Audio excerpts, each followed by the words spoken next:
me nasumurung sian salhu naroha. Ima mangaramuti hati-hati doh pikiran muna di bagasan Kristus Yesus Tuhan tayo. Amin. Berita nauli di bagasan minggu tasadarion minggu pasa papituhon dung Trinitatis iman aniret sian buku Ester bindu sia ayat 10 sada 110 sia ujaha madhita sian bahasa Indonesia sonoma tersurat di sini. Pada hari itu juga jumlah orang yang terbunuh di Puri Susan disampaikan ke hadapan raja. Lalu titah raja kepada Ratu Ester, di Puri Susan saja orang Yahudi telah membunuh dan membinasakan 500 orang serta ke-10 anak Haman. Di daerah-daerah kerajaan yang lain, entah apa yang mereka lakukan. Apakah permintaanmu sekarang? Niscaya itu akan dikabulkan.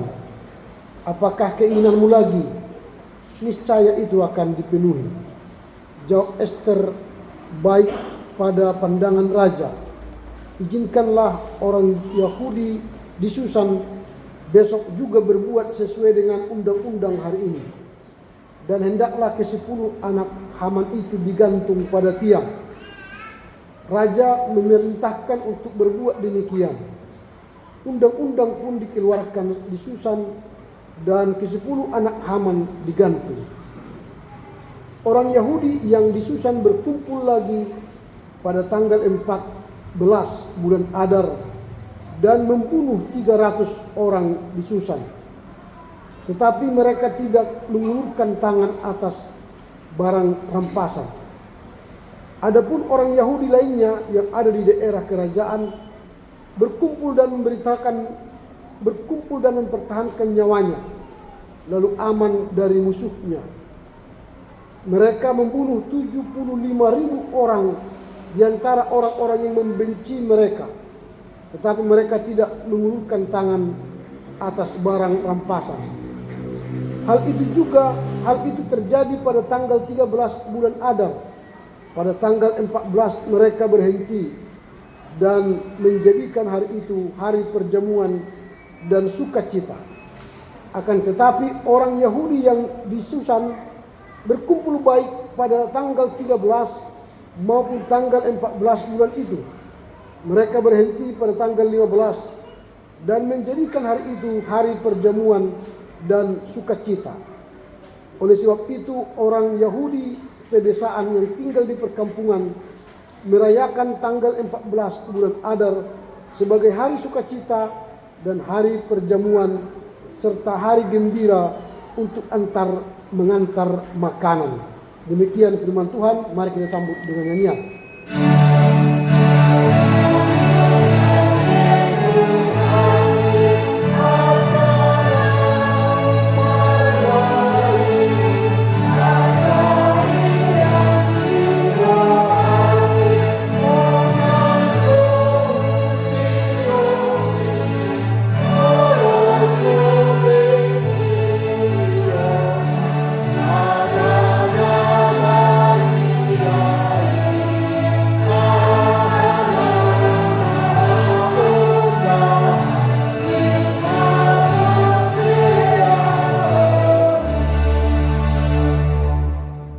Madita sugena. Mau lihat tema tadok tu di bata alanunga di pasu-pasu Tuhan huriatta GKPA boy merdalan sinuri am pa 20 tuluhon GKPA sada 15 Juli 2020 onom di kantor pusat GKPA songon naung pinasaha niya mata guru parlagutan nakin nunga di telepon na parjolo menerima dengan baik laporan pertanggungjawaban pucuk pimpinan GKPA 2021 2026. Napaduahon menetapkan tata gereja dan tata laksana GKPA yang baru 2026. Bahwa menetapkan rencana strategis GKPA.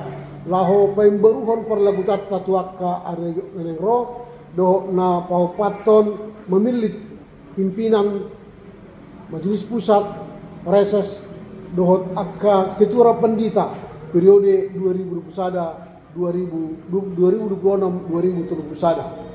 Jala marhite-hiteon pembuatan nami ma alaniatta tugas nina nanain siem baru nami nim baru tengok kau mahami asa margogo laho manguluhon parlagu tatta GKPA pahembakon tu akka ari nenengro hari Selasa borhak mahami meninggal hon huriatta GKPA Resort Batam laho memulai tugas nim baru di kantor pusat GKPA jalaro mahami nemu selaho patupahon serah terima jabatan sekaligus peresmian resort khusus dohok resort persiapan Barelang dohok meresmihon parlagutan Jaitun Jericho dohot diaspora dia ma marlada sudah rencanai asa boy lama hembang hararat ni bertanauli di tanah on marhite-hite GKPA iman rakku kata pengantar nagabe ojahan di raho memestaho kita nunga tabongoti minggu pa pituhon pesta dung Trinitatis dengan tema hari sukacita bagi umat Tuhan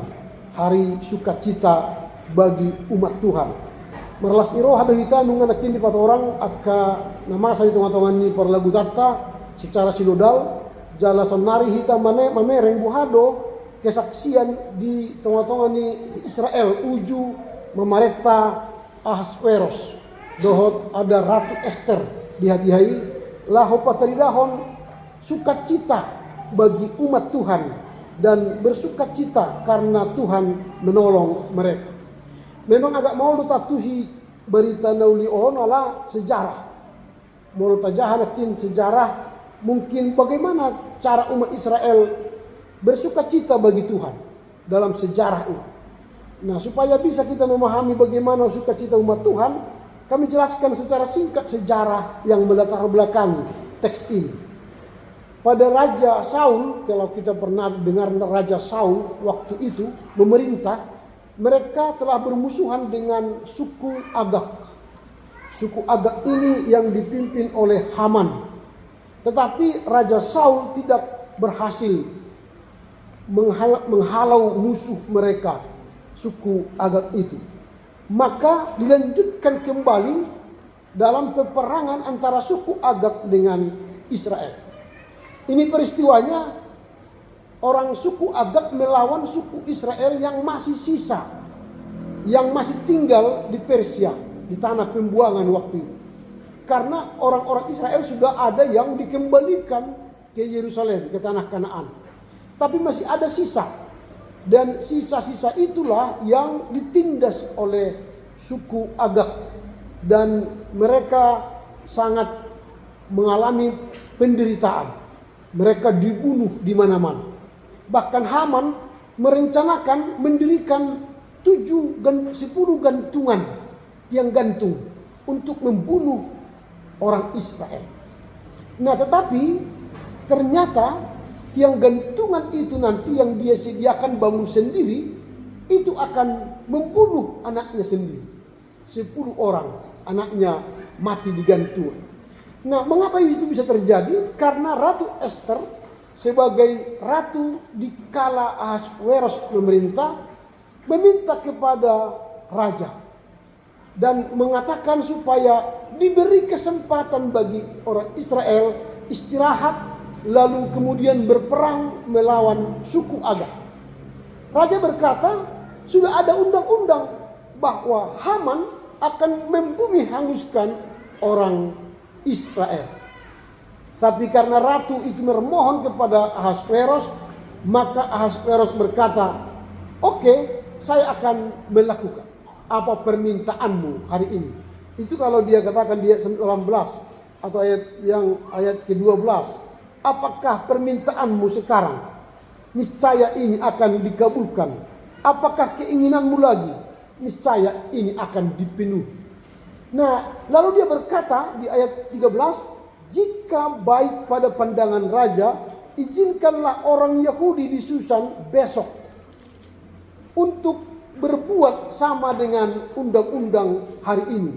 Dan hendaklah ke-10 anak Haman digantung pada tiang." Dan apa yang dilakukan oleh Raja Ahasveros ayat 14, raja memerintahkan untuk berbuat demikian. Undang-undang pun dikeluarkan di Susan dan ke-10 anak Haman digantung. Ini yang terjadi. Jadi ada balas dendam atau membalas dari pihak Israel kepada suku Agag yang dipimpin oleh Mordekhai.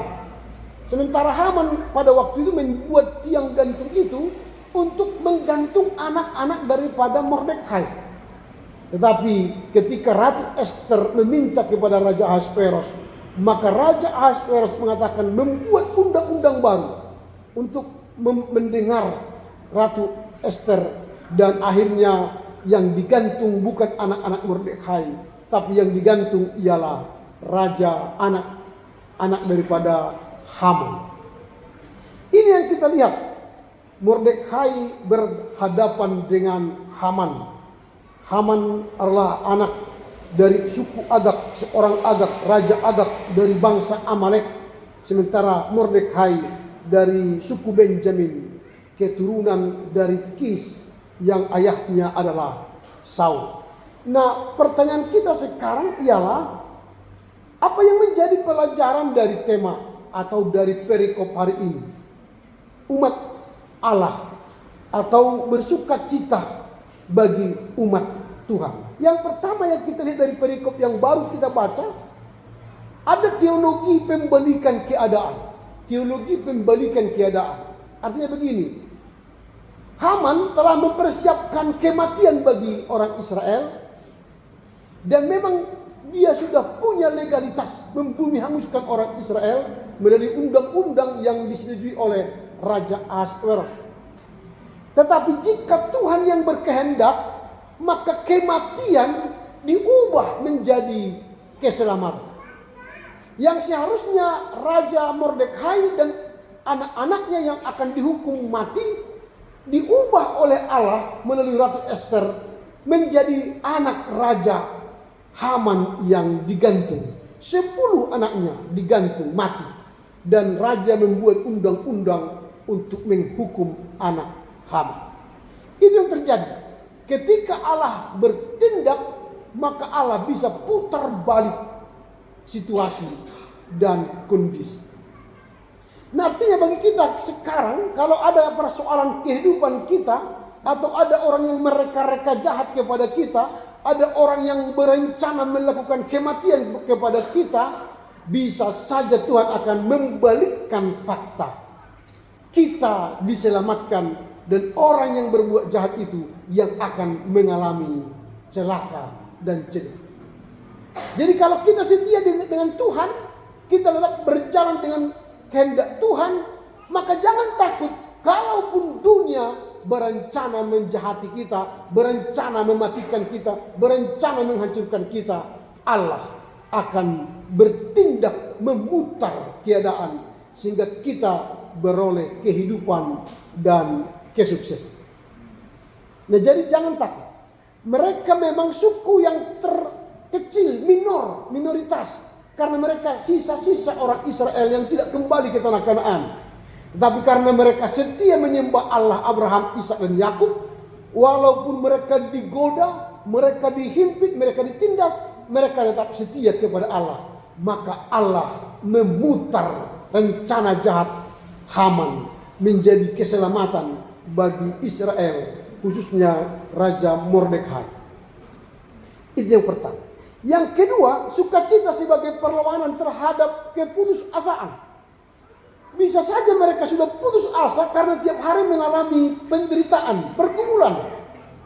Kalau kita baca nanti ayat 17-18, mereka akhirnya meminta istirahat karena nggak tahan lagi dibunuh, dikejar oleh kerajaan Agag. Mereka tidak tahan. Tapi di tengah-tengah kejaran, himpitan, siksaan itu, mereka setiap hari bersukacita. Wajah mereka tersenyum. Kehidupan mereka tiap hari memuji Tuhan dan bersujud kepada Tuhan. Sehingga kalahlah keputusasaan karena mereka bersukacita. Adong dohala panduhan nilak banyak na jolo talu do logo niari setahun dibain ombun menyogot. Musim kemarau itu kalah karena embun pagi setiap hari. Nah, karena itu penderitaan itu, persoalan itu akan sirna jika kita setiap hari bersuka cita. Makanya Paulus berkata, bersukacitalah senantiasa. Sekali lagi, bersukacitalah senantiasa. Supaya apa? Dengan bersukacita, kita akan memenangkan keputusasaan kita, persoalan kita. Nah, karena itu kita hendak diajar supaya setiap hari senyum, bergembira, bernyanyi untuk Tuhan. Supaya apa? Kita menang menghadapi pergumulan-pergumulan hidup kita. Molodau, namurabi dan tua. Kalau setiap hari kita bersungut-sungut, wajah berkerut, wajah cemberut, maka segeralah muka kita ini makin banyak garis-garisnya. Tapi kalau setiap hari tertawa senyum, walau dompet kosong senyum, walau banyak hutang senyum, walau masih pergumulan untuk naik jabatan senyum, maka wajah kita walaupun sudah usia 60 kelihatan seperti 17 tahun. Itu karena senyum setiap hari. Tapi ada banyak orang masih usia 20 tahun atau 28 tahun, wajahnya seperti 50 tahun. Karena terus dia merenung berkumul gini terus wajahnya. Walau dompetnya berisi 1 juta, tapi wajahnya begini. Supaya jangan dipinjam orang uangnya. Itu gak ada guna. Orang Israel, dia selalu bersuka cita sebagai wujud nyata melawan keputusasaan. Maka mereka bersuka cita di dalam Tuhan. Yang ketiga, perayaan komunal dan solidaritas. Kalau kita baca ayat 19, ketika mereka menang bisa membunuh 500 orang, 300 orang, 10 anak Haman dan 75.000 suku Agag, mereka bersuka cita antar mengantar makanan. Jadi mereka antar mengantar makanan sebagai bentuk sukacita. Jadi kalau kita bersukacita menang, jangan bersukacita sendiri. Harus ajak teman. Ajak satu perlebutan di KPA Jericho. Ajak tetangga. Ajak keluarga. Antar mengantar makanan. Dulu ketika kita masih aman sentosa, mula masa Idul Fitri, Roma lontong 17 kan? Mula masa Natal, Roma tantar malontong tu bagas niya kadungata na maragama Muslim. So nari dangadong be Natal tahun baru Idul Fitri dangadong be robe ketupat, dangadong be robe lontong pecal misalnya. Karena mungkin telah diganggu dengan pikiran-pikiran yang menghasut kita. Jangan ucapkan selamat Natal, jangan ucapkan selamat Idul Fitri gitu ya. Padahal dulu berkeluarganya kita, adanya namburu kita Islam, adanya tulang kita Islam misalnya, sehingga tidak ada kaitan agama dengan sukacita. Kalau sekarang kan sudah dibatasi. Nah ini yang tidak kita lihat. Jangan menikmati sendiri, tapi bersukacitalah secara komunal. Nah pertanyaan kita berikut ialah, bagaimanakah atau mengapakah orang Israel, umat Israel bersukacita bagi Tuhan? Apa alasan sehingga mereka bersukacita bagi Tuhan? Ada beberapa alasan yang kita lihat dari teks ini. Yang pertama, karena mereka dilepaskan dari ancaman genosid. Harusnya orang Israel dibunuh oleh Haman secara membumi hangus, genosid. Tetapi karena Ratu Ester bermohon kepada Ahasveros, apa yang hendak kamu minta? Apa permintaanmu? Lalu Ratu Ester berkata, izinkanlah orang Yahudi membunuh orang Agag. Tambah lagi waktunya. Seharusnya tanggal 14 lah hari Purim. Tetapi dia meminta 1 hari lagi. Tambah tanggal 15 bulan Adar. Supaya mereka bisa membalas Agag itu. Lalu kata raja, silakan. Maka coba kita bayangkan, mereka bisa membunuh 500.000, 15.000, 300.000, 75.000. Kalau 75.000 di satu sekarang dibunuh, itu sudah satu kecamatan besar, satu kecamatan mungkin atau satu kecamatan ya, sudah ada satu kecamatan habis dibunuh oleh orang Israel kala itu. Nah ini yang kita lihat, karena kelepasan dari genosid. Mereka tidak lagi dibunuh massal, tapi mereka akhirnya bisa membalas dengan membunuh orang Agag sehingga mereka beroleh kelangsungan hidup. Itulah dasar mereka bersuka cita di dalam Tuhan. Yang kedua, karena kemenangan atas musuh yang membenci mereka. Kebencian suku Agag kepada mereka itu sudah ratusan tahun. Mulai Raja Saul. Ketika Raja Saul tidak berhasil mengalahkan suku Agag, maka itu berlanjut kepada Mordekhai, dan Haman pun terus memusuhi mereka. Sehingga mereka membenci suku Agag. Dan akhirnya mereka bebas. Itulah dasar kedua mereka bersuka cita bagi Tuhan. Yang ketiga, karena diberi restu dan istirahat. Dalam masa perang itu diberikan raja istirahat 1 hari. Sehingga mereka bisa melawan, punya kekuatan baru untuk melawan suku Agag. Dan yang terakhir, karena mereka memiliki semangat kebersamaan, solidaritas. Kalau misalnya raja memberikan kesempatan bagi suku Yahudi membalas Agag, tapi mereka tidak bersekutu, tidak bersama melawan suku Agag, bisa saja mereka kalah. Tapi karena ada kebersamaan di antara suku Benjamin, Yahudi, maka mereka kuat melawan musuh mereka. Itulah sukacita bersama Tuhan. Nah, sekarang apa yang hendak kita renungkan dalam rangka minggu ke-7 setelah Trinitatis, kita bawa pulang. Kita juga warga jemaat GKPA Jericho ini boleh bersuka cita bersama Tuhan. Apa yang harus kita lakukan sehingga kita bisa bersuka cita bersama Tuhan? Yang pertama, percayalah atas pemeliharaan Allah yang tersembunyi. Nah, kalau kita baca kitab Ester ini dari awal sampai akhir, kita tidak akan menjumpai nama Allah di sini. Tidak ada Elohim, Yahweh, Adonai, tidak ada. Tetapi bukan berarti Allah lepas tangan dalam sejarah Israel. Tetapi Allah dari tempatnya yang tersembunyi, yang tidak kelihatan, menolong umat Israel memenangkan perperangan dengan suku Agag. Artinya pemeliharaan Allah dari yang tersembunyi itu benar-benar terjadi. Mungkin kita ketika kita menderita sakit, mengalami pergumulan, mengalami persoalan di tengah rumah tangga, di tengah pekerjaan atau susahnya ekonomi keluarga kita berkata Tuhan tidak ada, tidak kelihatan, tidak menolongkan. Tapi sebenarnya Tuhan sedang memelihara kita dari tempatnya yang tersembunyi.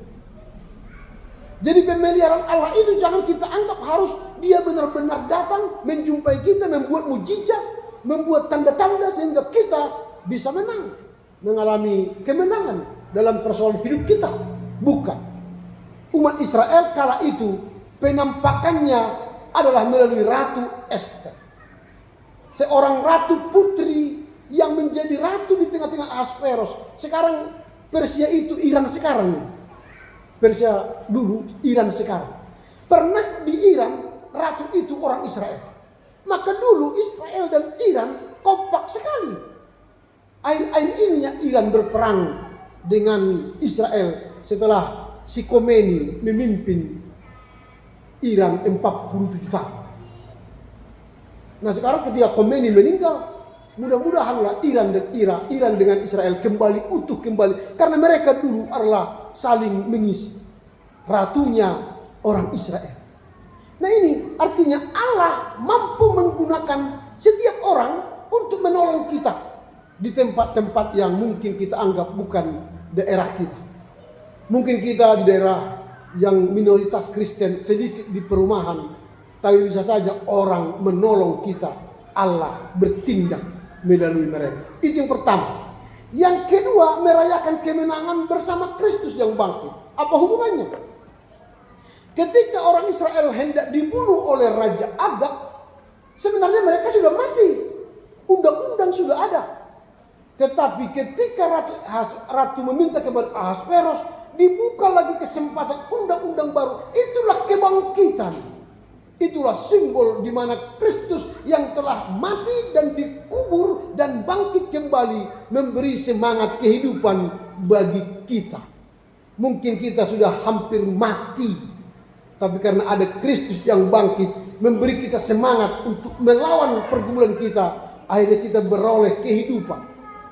Dan yang terakhir, ketika kita mengalami sukacita, nikmatilah dengan memberikan aksi sosial. Ini yang menarik. Kalau dulu di 1 Samuel 15, kalau Raja Saul berperang, ketika dia mengalahkan suku-suku yang ada di sekitarnya, dia merampas hartanya. Tapi di sini ayat 16, ayat 17 dikatakan mereka tidak mengambil harta. Kalau kita baca ayat yang ke-15 bagian akhir, tetapi mereka tidak mengulurkan tangan atas barang rampasan. Ayat 16 bagian akhir dikatakan mereka tidak mengulurkan tangan atas barang rampasan. Jadi menang tapi tidak mengambil, menjarah milik orang agak. Ini yang berbeda dari peperangan sebelumnya. Memang kalau sampai sekarang, siapa negara yang mengalahkan negara lain, semua itu dikuasai. Barang pampasan perang namanya. Bahkan memperluas daerah bisa. Tapi kala itu orang Israel tidak mengambil barang rampasan, harta dari sini. Itulah yang membuat mereka membuat kemenangan, sukacita, membuat aksi sosial. Makanya kita pun dalam merayakan Minggu ke-7 Trinitas ini, kalau kita mengalami sukacita dalam Tuhan, buatlah aksi sosial. Kalau kita ulang tahun, pergilah ke panti asuhan, makan minum bersama mereka, menolong mereka untuk menikmati sukacita kita. Kalau di ayat 19 tadi mengantar makanan, berarti kita kalau bersukacita ketika menang, anak kita menang, lulus, berilah sukacita itu dengan aksi sosial kepada tetangga, kepada sahabat kita. Kalau ada ulang tahun hari ini, undanglah kita minum kopi. Kan itu contohnya. Karena ada aksi sosialnya. Kalau kita mengalami sukacita, panggil teman-teman menikmati sukacita kita. Jangan makan sendiri. Itu. Apalagi kalau kita menolong kerajaan Allah, diberikan ke gereja melalui ucapan syukur, maka Tuhan akan semakin memberkati kita. Inilah yang kita lihat dari teks ini, sehingga setiap orang yang bersukacita bersama Tuhan harus ada aksi sosialnya, tindakan sosialnya, sehingga kita bersama-sama menikmati sukacita bersama Tuhan dengan teman, saudara, dan warga jemaat kita. Kiranya Tuhan menolong kita memiliki sukacita bagi Tuhan dengan menikmati kebersamaan, menikmati sukacita, dan berbagi bersama teman-teman seiman kita. Amin.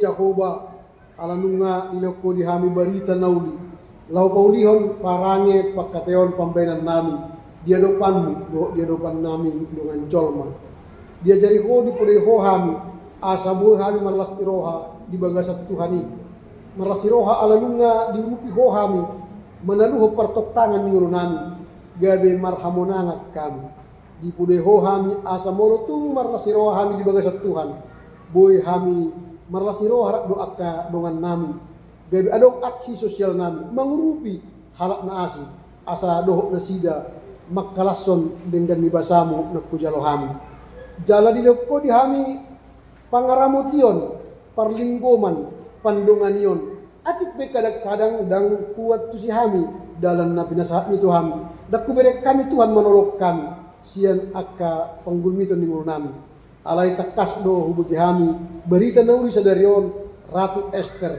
nagabe alat ni Tuhan lahu mengurupi bangsom asa dapotan hanguduan dohot haduaan atong makirim do hami pakyom musudi akan adong di tanoon lahu paluhok kami do panguluhok kami ima tada na marsi gorgordo pasu-pasum tu hami na marusi do pasu-pasum tu hami di tonga-tonga ni ngurung nami atau pinuji pida sangat maguarmu Tuhan. Pargugoi mahal mangatusi hatamon. Do mangulahon di nami sigano pari. Marhite Yesus Kristus Tuhan nama. Amin.